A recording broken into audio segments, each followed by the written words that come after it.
l'a relevé tout à l'heure. Vous étiez à cette opération. Expliquez-nous pourquoi vous vous êtes introduit dans le siège de la CFDT, une intrusion dont Laurent Berger nous dit qu'elle était violente.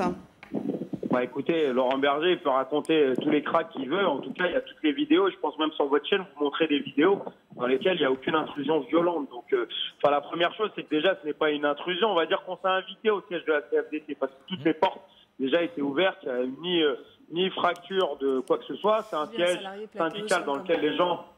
C'est un siège syndical dans lequel les gens ont le droit de venir. Nous, on est venu avec l'envie de dire ce que nous on pense, c'est-à-dire que c'est une coordination d'à peu près une trentaine de secteurs de la RATP et de la SNCF. C'est une coordination à la base, c'est-à-dire que ce sont des grévistes qui décident du mouvement de grève et des différentes actions. Et puis la semaine dernière, après l'annonce de Berger qui disait que voilà, pour lui, fallait que la grève s'arrête. Eh ben nous, on est venu montrer notre mécontentement, c'est-à-dire après 43 jours de grève, de montrer qu'en fait, ce n'est pas à Laurent Berger de décider à la place des grévistes et encore moins aux grévistes de tolérer qu'on négocie le poids des chaînes, comme on dit, qu'on négocie la régression sociale sur le dos de salariés, de travailleurs. C'est à vous, Anas Kazib, de vous introduire dans le siège d'une confédération syndicale comme ça? Parce que vous dites que ça n'est pas à Laurent Berger de décider, mais... Oui.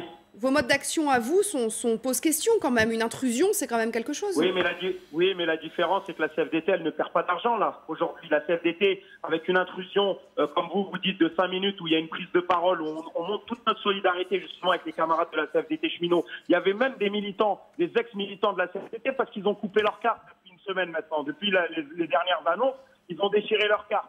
D'accord? Donc, il y avait même des militants de la CFDT. Donc, il n'y a ni intrusion violente, ni quoi que ce soit. Par contre, nous, on a un collègue qui s'est fait déchirer sa veste par un dirigeant de la CFDT, mais comme je dis, qu'il se rassure, on n'ira pas porter plainte ni quoi que ce soit. On n'a pas que ça à faire de s'amuser avec des questions de justice ou quoi que ce soit. On est venu, on a fait une prise de parole qui a duré 5 minutes en disant que pour nous, la question de l'âge pivot, ce n'était pas le cœur de notre bataille, qu'il était hors de question que M. Berger, qui rentre dans la bataille après 3 semaines de lutte, viennent, appellent à une grève, appellent à arrêter la grève, appellent à ceci, appellent à cela. À un moment donné, nous on le dit, on le répète, c'est simple, c'est aux assemblées générales de décider. C'est la grève aux grévistes, ce sont les assemblées générales qui sont souveraines.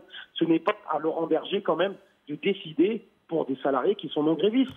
Donc vous décidez pour la CFDT, si je comprends bien, quoi. Mais vous décidez. C'est comme si la CFDT disait Sud n'a pas le droit de décréter que tout le monde doit faire grève. Eh ben, ce n'est pas à Sudrail de décider si les gens ils doivent faire grève ou pas. D'accord? C'est pas à Sudrail de décider. Moi, je suis chez Sudrail, mais chez Sudrail, ce n'est pas à Sudrail de décider. Si Sudrail faisait la même chose que la CFDT, j'irais le premier moi-même sur le toit de Sudrail s'il fallait. Mais nous, on ne tolère pas et on n'accepte pas ces méthodologies. Par contre, dites-moi une chose. Moi, je regarde l'Assemblée générale. Dans mon Assemblée générale, il y a environ 80% de gens qui sont non syndiqués. Est-ce que vous trouvez normal que ça soit un dirigeant d'un syndicat qui décide pour 80% de personnes qui sont non syndiquées en grève? Est-ce que vous trouvez ça normal? Est-ce que vous trouvez normal que Laurent Berger ne consulte pas ses adhérents? Parce que nous, on avait des adhérents de la CFDT. Lorsqu'on leur a dit, mais les gars, est-ce que vous êtes au courant de la trêve?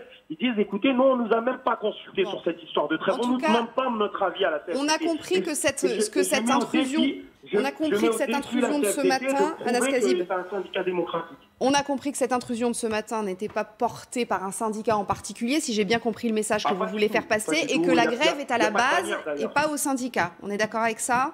Exactement, il n'y a pas de bannière. Vous remarquerez qu'il n'y a aucune bannière ni quoi que ce soit. Merci beaucoup. On a bien compris. C'est pas fait au nom des syndicats, ni même au nom d'une division syndicale ou de quoi que ce soit. Merci Anas Kazib, merci beaucoup d'avoir été avec nous en ligne.